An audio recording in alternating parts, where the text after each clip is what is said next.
So revolving door syndrome is page 3 of the discipleship Heart of the Great Commission outline. It's a newly renamed class and a little bit reorganized as my dad and I were sitting a couple nights ago.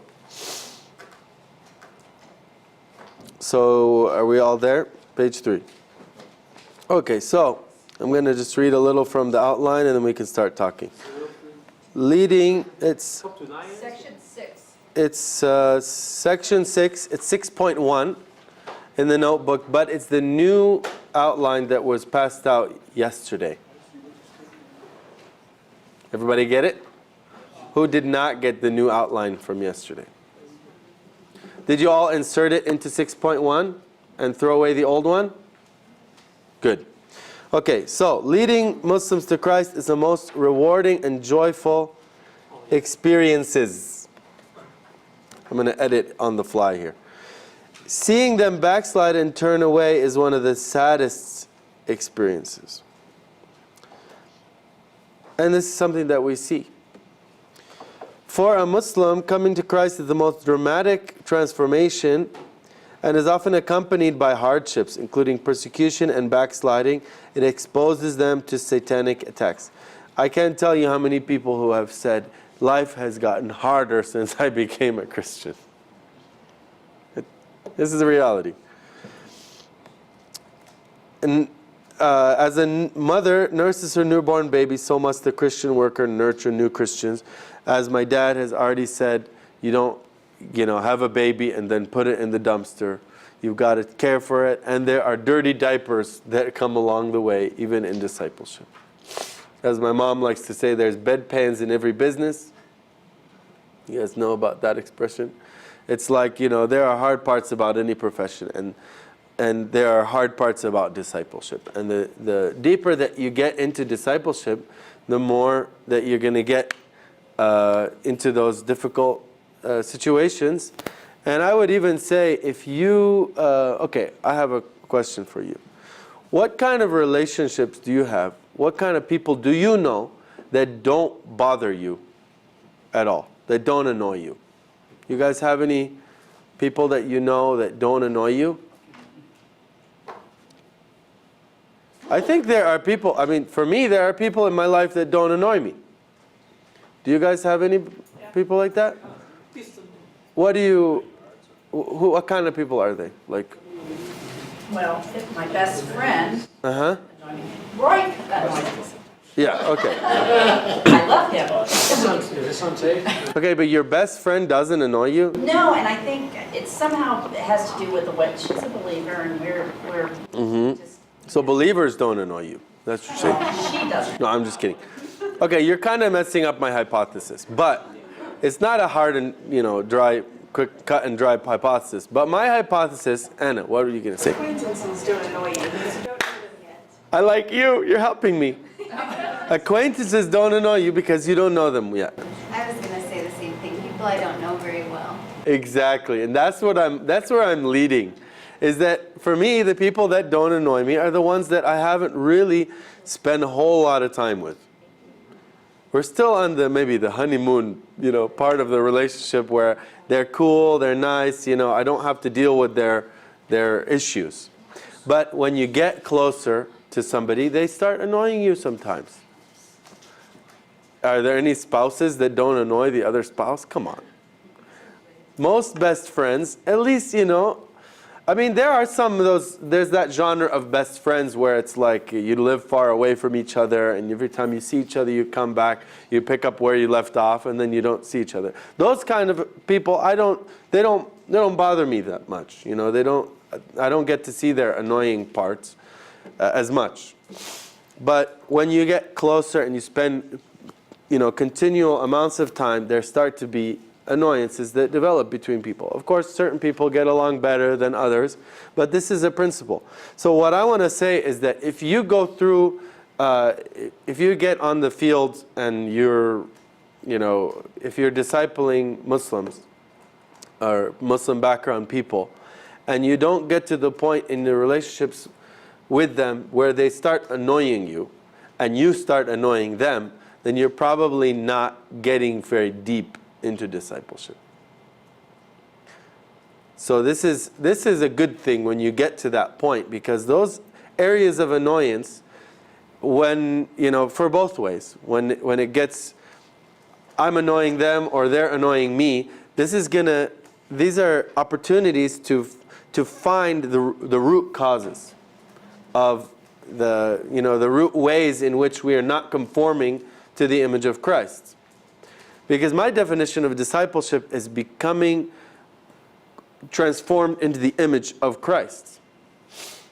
It's becoming more like Christ. So any way we can find the roots that are rooting us in sin, that are binding our identity to sin, that are keeping us from being more like Christ, we want to find those things. We don't want to bury them. Because when they remain below the surface for us and for new believers, the longer they remain under the surface, the longer they go undetected. So any connection that we have with these things, with these roots, they allow us to open the door to Jesus, to go in and clean those places out. When we don't know about them, maybe Jesus will transform us. Maybe. But Jesus likes to, in my experience, Jesus likes to transform the places that we give over to Him. So like a house full of many rooms, if you invite Jesus into the living room, He'll transform the living room. But what about the rest? Are you going to allow Him to enter those other deeper places in your life, those other rooms of the house, so that He can remodel those places as well? So these areas of annoyances should be looked at as areas of opportunity. So when I get annoyed by something, maybe that's pointing to ways in which I'm not Christ-like, or maybe that's pointing to ways that they're not Christ-like, or both. It's not like we're trying to blame, who's not Christ-like and they have to change. We're all working on that. And so in a way, discipleship should be co-discipleship, because we should become more Christ-like as we help others become more Christ-like at the same time. I've kind of gone down several paths just in the introduction, but I'll try to focus.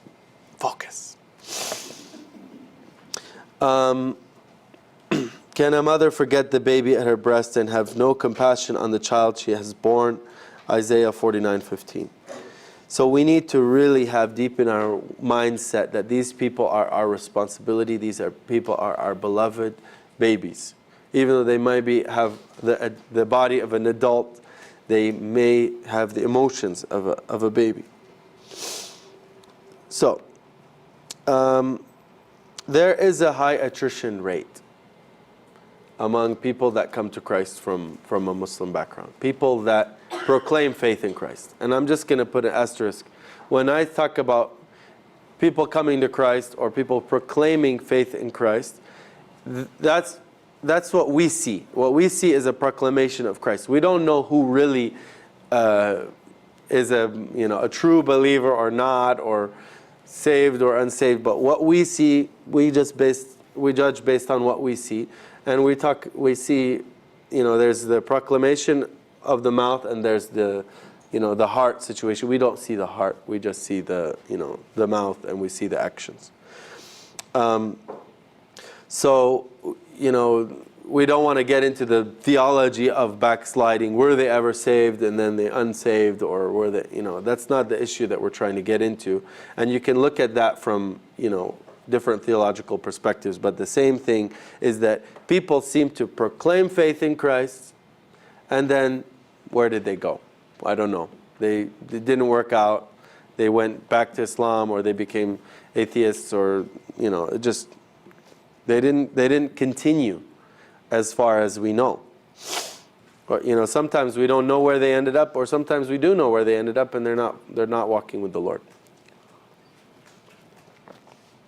My dad says, in my experience, a huge factor in the revolving door syndrome is a lack of appropriate discipleship geared to Muslim converts and their specific needs and struggles.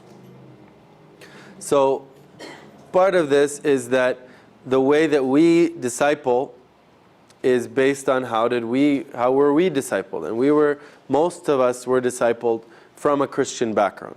Some of us were from an unchurched background. Who is from an unchurched background? Okay, so even unchurched background people in the West, they often still have this kind of undergirding worldview that has been affected by Christianity. Values of honesty, values of hard work, values of even servant leadership. Even in our culture, we call police officers public servants, or politicians public servants. We have an idea that the president is serving, even if we, make fun and we whatever, we still have an idea that the ideal leader is somebody that's serving their people, not somebody that's lording over them. Where did we get that? Did we get that from somewhere other than the Bible? No. We got it from the Bible. We got it from the man who washed the feet of his disciples. And so that filtered through the whole Greek civilization, which ended up with as the undergirdings of Western society. So when we come from this background, even an unchurched Western background, we're still coming from a place that is somewhat churched, that somewhat has the same worldview blocks that are holding down the fort. But when that's why Muslims have special needs compared to Westerners.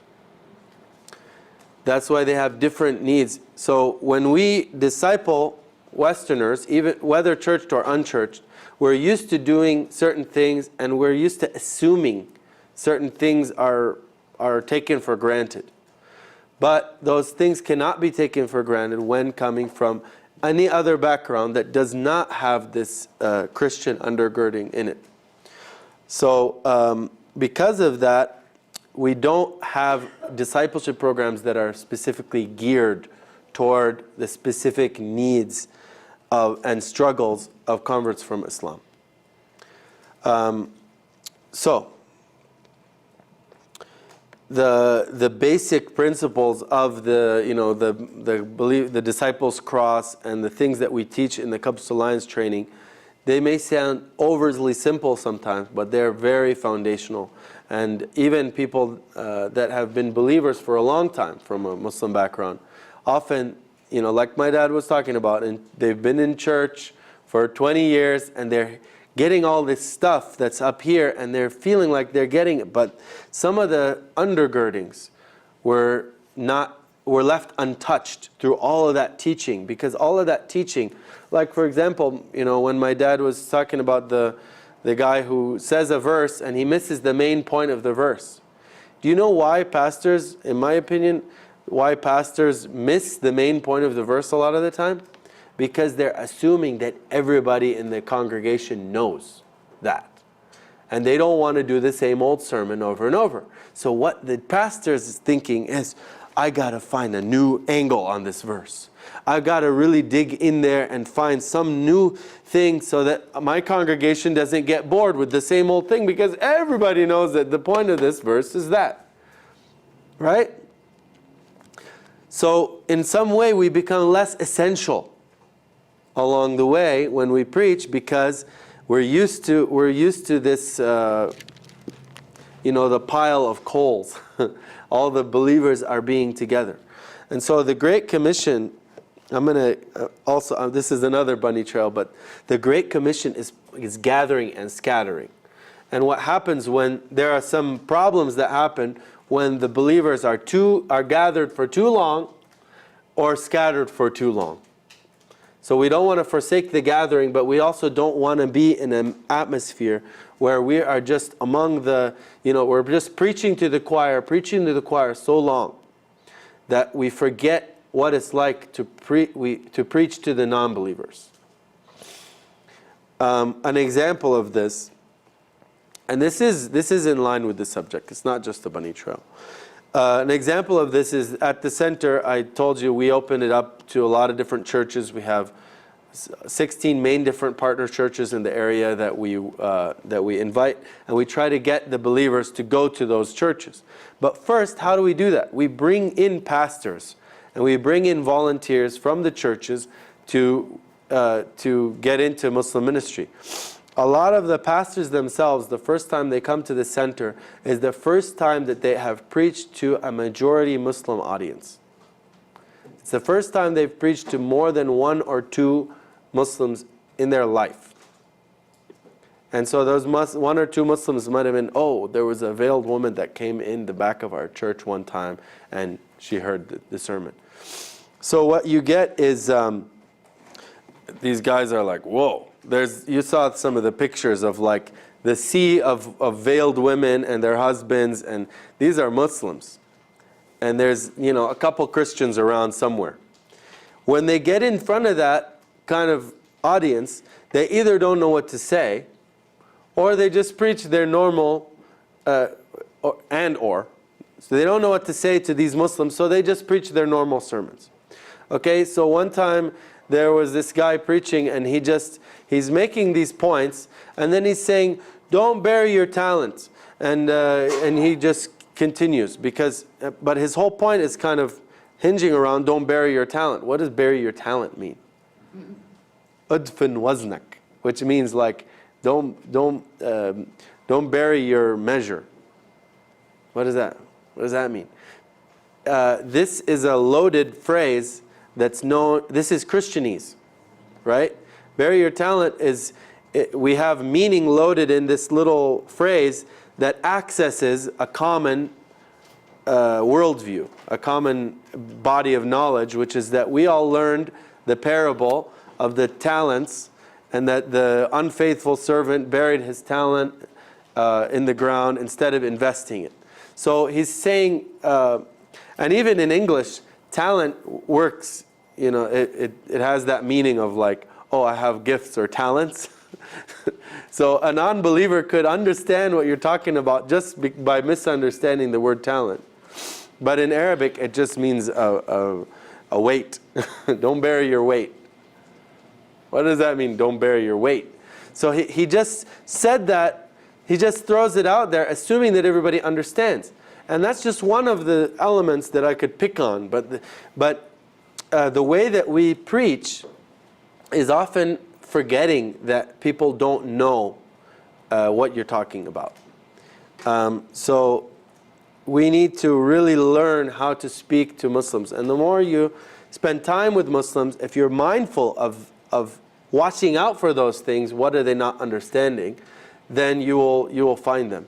And it's better to err on the side of simplicity and really saying, do you really understand? Well, not just saying, do you really understand as well. But really making sure that they understand. And the way that you have to make sure they understand is by getting it from their own mouths, by getting the information out of their mouths. Did you understand all that? See, everybody nods their head when you say, did you understand? Yeah, I understand. And especially in Eastern culture, everybody will say, oh yeah, I understand. I understand. Because if you ask them where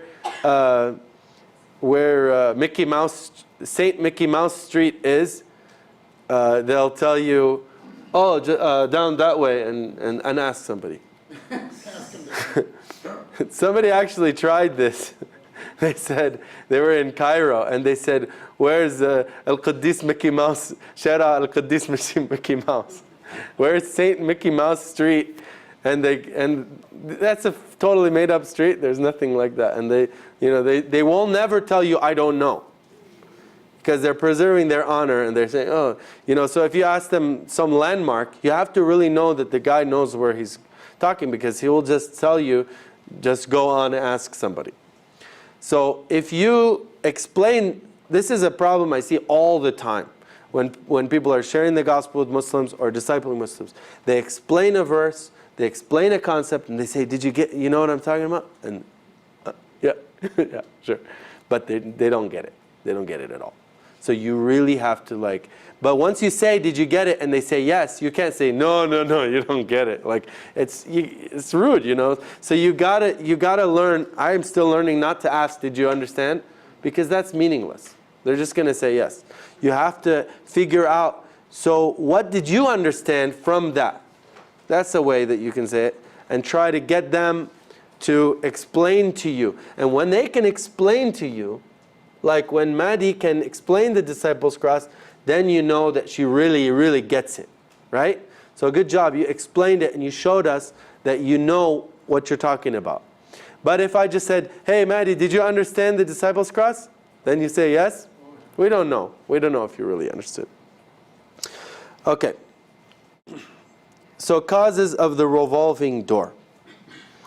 So when we're talking, all of my introduction is talking about, or that last part of my introduction is talking about how do we combat the revolving door, but we're going to see what are the causes of the revolving door.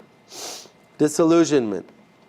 My dad already mentioned this, low-cost, easy gospel that we're preaching. We're setting up false expectations.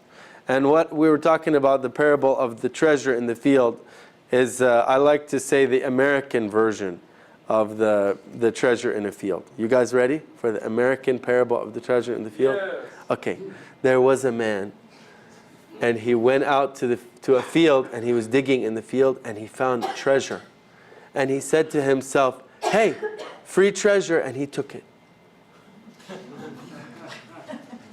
Good story?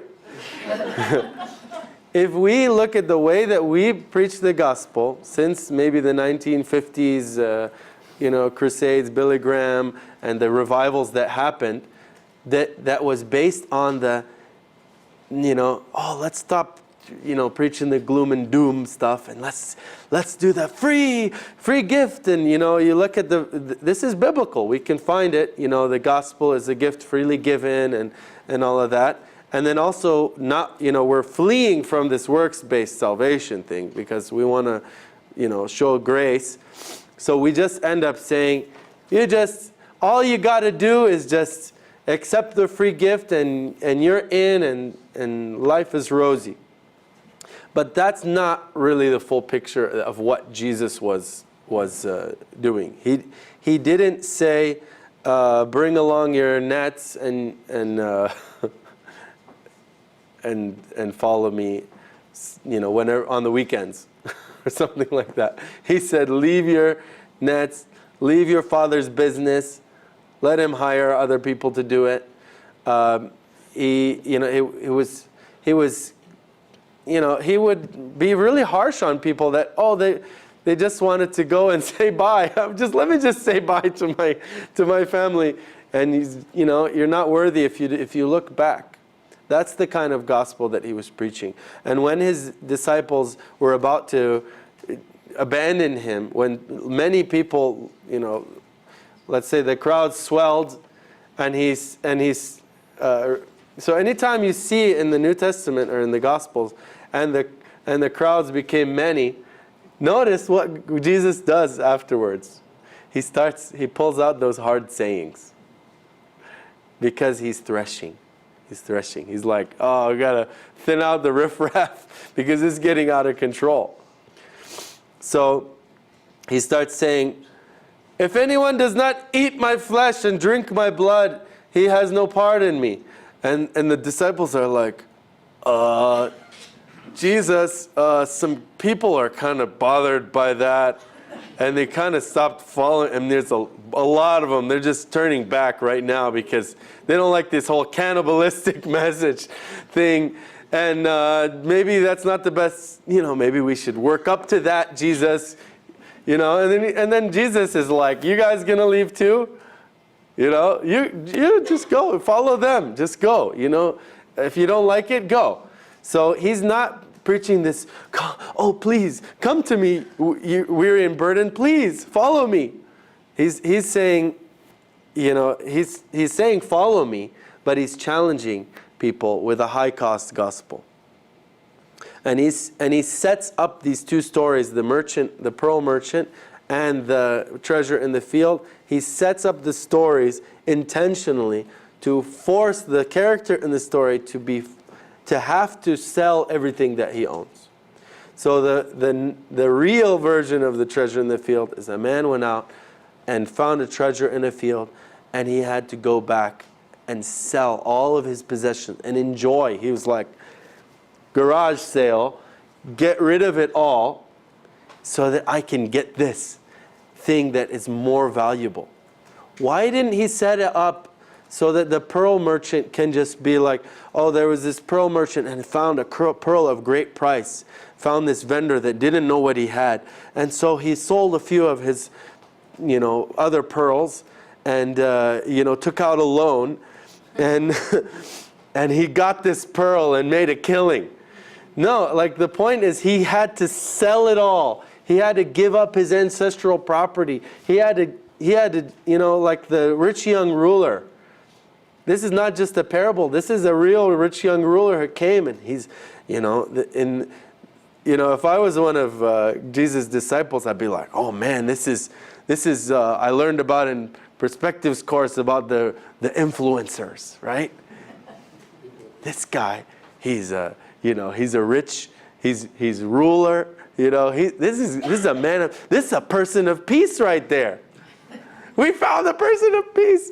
This guy is rich, he's an influencer. If this guy became a follower of Jesus, he could lead his whole tribe to Christ. He could be a great supporter. He could, but Jesus doesn't want a rich, he didn't in that instance want a rich, influential supporter. He was asking the guy to do something that in Middle Eastern culture is like to be a traitor to his whole family. Because rich people in America, okay, they've got an account somewhere, they're a trust fund baby, and they don't have many relatives around them asking for money. And if their relatives ask them for money, they say no, go get a job. But in a Middle Eastern context, your whole, your aunt whose husband died is relying on you, and you help out all the widows in your family, and you help out your brothers, and you help out your sisters, and all of that. And when you're the crown prince guy in your tribe, it's like you're the one that's bearing the responsibility of the whole family. So it's not like this individualistic thing where, oh, I'm losing a lot of money, me. Like I would have to get rid of all my money and become poor. No, it's like you're selling out your whole family. This is a big thing, and it's not, that's why he went away sad, because seriously? Seriously? It's bad enough if I give up my personal wealth, but to take away my family's, future and just sell them out just for this guy that I just met who is a great teacher and he's doing miracles. But seriously, I'm gonna leave all of that, and that's the situation that Muslims are in. That's the situation that a lot of Muslims are in. I know people who have given up their ancestral lands because of following Christ. And they're just like, yeah, I can't go back there.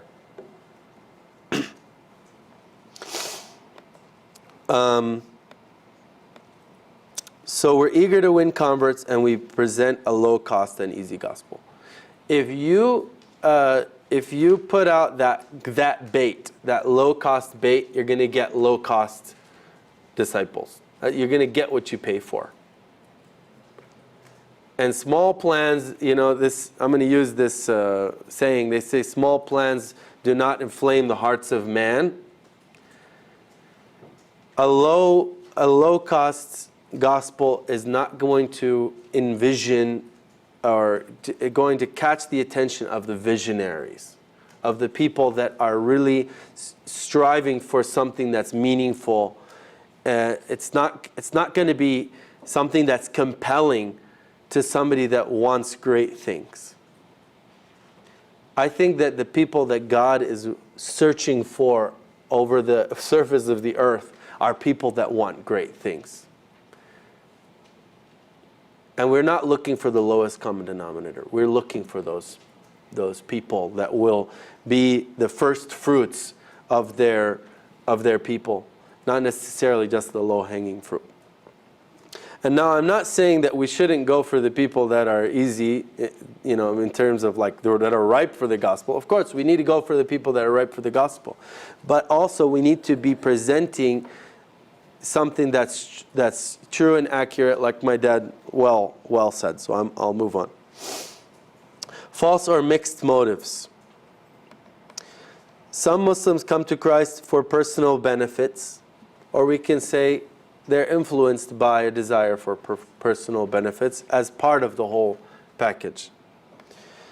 Financial gain, entry to a Western country, these are things that are in the back of the mind of people that I meet, that see me and see that I don't have a perfect Lebanese accent, and they can tell I'm from abroad. They, when they come to the center, they're thinking, is this like a UN kind of a place where they give out food portions? Maybe they can, if I swing it and I tell them about my special case, they'll get me out. Job opportunities, desire to learn English, Western friends, they like, certain things. So they're attracted to Christianity, or even sometimes they're just running away from Islam. It's like, I don't want to be a Muslim, and I believe in God, so I'll just change teams. I'll just become a Christian without really understanding. Some are attracted to Christianity, or even pretend to become Christians to become closer to someone from the opposite sex. I totally know, mostly guys like this that are, that are kind of like there's this one guy who's very inquisitive and trying to ask these questions, and he had great questions, and it was like he was trying to figure out how to pick up on a girl. Like there was this traditional Christian girl that he liked, and he wanted to figure out what kind of language to talk to get her. Or there's those situations all the time. So I would actually like us to break up into groups and talk about what would we do in situations where people are dealing with these issues. Okay, I want you guys to think about not just the causes, but what would be the solutions? How would we deal with these things? So let's take them. There are 9 of them. Let's take like 4 of them and then 5 of them. So we'll break up twice. What do you think about that? And then we can just kind of go through them in the groups, figure out if you can have any thoughts or insights about that, and then come back to the main group with that. How about that? Do we want to do the same groups as we did last time? Yeah? Let's do the same groups so that we don't have to do 1, 2, 3 again.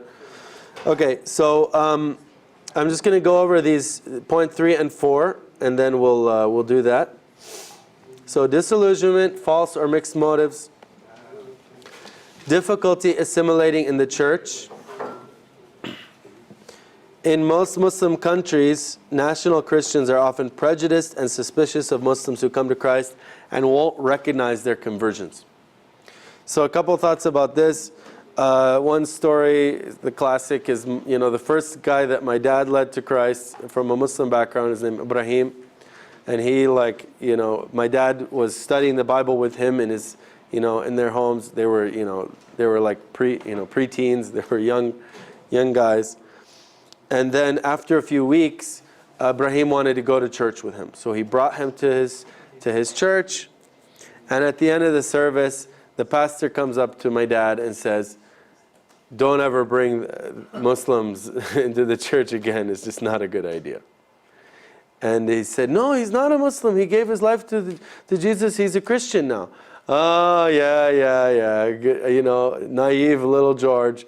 He's not a Christian. He's here to look at the girls. He's here to get money. We've seen his type many times. Forget about that." That's the attitude that thankfully is changing in the Middle East, but it's still there to some degree. Some people, I had an Iraqi Christian guy one time tell me, "Oh, Muslims can't come to Christ. They don't genuinely come to Christ. They're just tricking you when they happen." And I just told him, "Listen, so what you're telling me, I want to get this straight. So the blood of Christ was strong enough to wipe out your sins, but the sins of a Muslim, blood of Christ is not strong enough to wipe out them, right? Is that what you're saying?" And he didn't have an answer to that, but his worldview had to change, because his worldview is saying, no, they're not. It's not even possible. He doesn't even think it's possible for a Muslim to come to Christ. I'd love them to meet some of our friends here. Okay. Also, Western missionaries and national leaders may be too busy to spend the time with them that they need or want. Sometimes they can be high maintenance.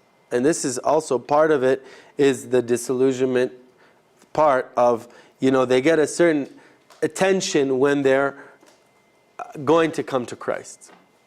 Right? So when there's a Muslim, everybody greets him. Oh, hi, welcome, brother. So if they're in a place where they're accepted, then there's so much attention, and the missionaries so happy. Oh, this is my friend Ahmed, and he's very open, and he's, there's this woo, thing going on, and then if they accept Christ, then it's like, oh, great, this is our brother Ahmed. He's from a Muslim background. That's great. And then, it kind of cools down, and it's like, oh, see you next Sunday, Ahmed. Yeah, we have a Muslim who comes to our church, and he's a believer, and and then it just becomes, see you next Sunday, see you next Sunday, see you next Sunday, and it's like, nobody has time for me. Why aren't they? Why isn't it like it was before? So missionaries and leaders get too busy to hang out with the people that are already believers, because they want to go out and find new people, and they feel like, oh, he's coming to church, he's getting, he's reading the word and stuff like that, and everybody's greeting him, and they feel like they're loving on him, but they're not spending time with him throughout the week. So that's a difficulty of assimilating in the church. Even Christians have this difficulty where they don't feel that connection at church. And, when they're just going Sunday to Sunday, they have the hi-bye thing. And it's hard to find a church where you really feel that sense of home, right? Who thinks that it's hard just even for you to find that community? Yeah. It's hard to find a church that you can both benefit from and you can benefit them. A place where you can serve and be served at the same time. It's hard. So if that's hard for us that are mature in Christ, it's going to be even harder for somebody that has a different background. And also when it happens to a Christian background person, they don't think it's because of their Christian background, right? When they have difficulty finding that connection in the church, they're not thinking it's because of their background. But when it's a Muslim background, they think, oh, well, all these other people seem like they're all friends and they love each other, and you see them greet each other in church, and they're all feeling that. But why am I not feeling that? It's because of this, So it's always, you can always blame the background, and if you're having trouble finding relationships, there's a friend of mine who is from a Druze background, and he was having trouble with he was wanting to have a relationship with a woman, and with several different women over the course of years, he's wanting to date them, and he's not finding women in the church that are interested in him, and he's always thinking, oh, because she wants to find Christian background or something like that. That's always in the back of their heads. So we need to really overcome that. Some converts find that they're not trusted enough to be fully welcomed in the homes of national Christians and or missionaries. And this is, again, sometimes nobody, the missionaries or pastors are not really inviting many people into their homes, even the Christian background, but the Muslim backgrounds, they feel like maybe it's because of my background. They're not getting into the church well. And then another issue that's a macro level issue or advanced issue would be the leadership, having Muslim background leadership in the church. It's really a big obstacle that we're coming up on right now, which is that there's a little bit of a glass ceiling for converts from Islam. They will be, the leader types from them will be called an evangelist, or they'll they'll somehow be involved in ministry, an elder, a deacon, but to just become a pastor, they can't do it. The national churches are not sometimes able to ordain a Muslim convert. Politically, there's some things like that because it's a legal issue, and then also culturally in the church, there's other candidates they'll go for from a Christian background because there's not that trust, there's not that idea that a Muslim background person is going to be the leader of a church. That's something that we need to break through. Okay, and then the last one I'll say for this section is the trophies and pedestals. Yeah, Dad, I might need to just take until lunch. Yeah. Taking a long time. Trophies and pedestals. So missionaries in Western churches, eager to flaunt both their success and God's work among Muslims, place baby believers in front of churches and in leadership positions too early, ignoring the necessary growth that must take place first. So we get a little overeager about Ahmed. Oh, so excited. Ahmed. Oh, maybe Ahmed can share his testimony. Treatment as a sort of prize trophy.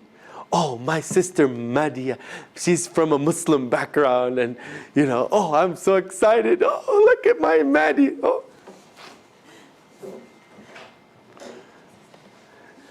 So we find that sometimes we're tempted to treat them as the prized trophy rather than a beloved son or daughter or brother and sister that's oh, hi brother. And this is almost always detrimental to the new believer. The converts jump into ministry prematurely rather than being discipled and trained.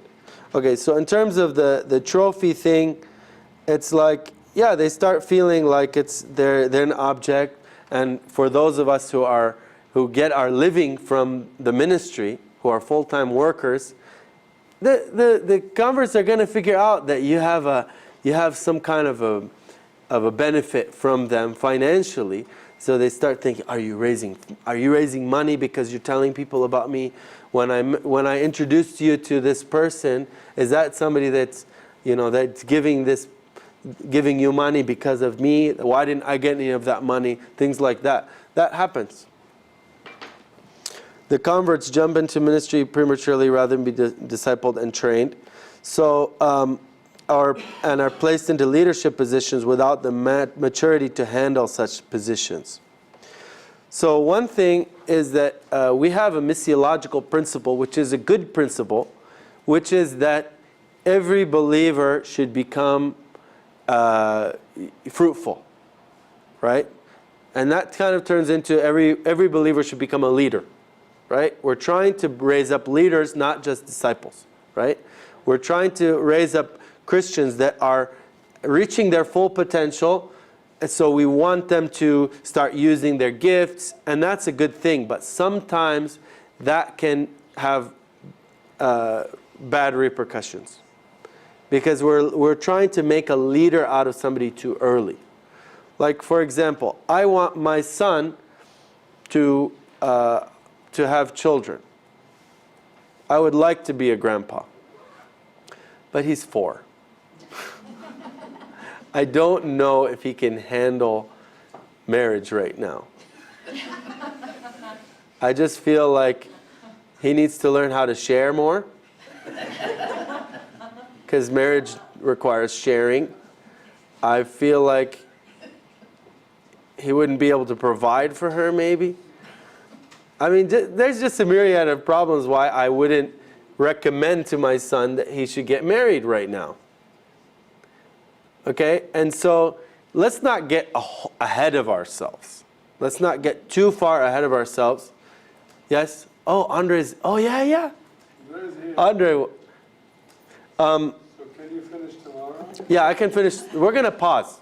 So you guys have homework, okay? Homework is, I want you to read through these, the rest of them, 5 through 9, in your long break times. And tomorrow we're going to start with the breakout sessions that I promised you we would do and discuss these. And I would like you guys to have thoughts, about this. I'd like you guys to help teach the class, and we'll explore this later.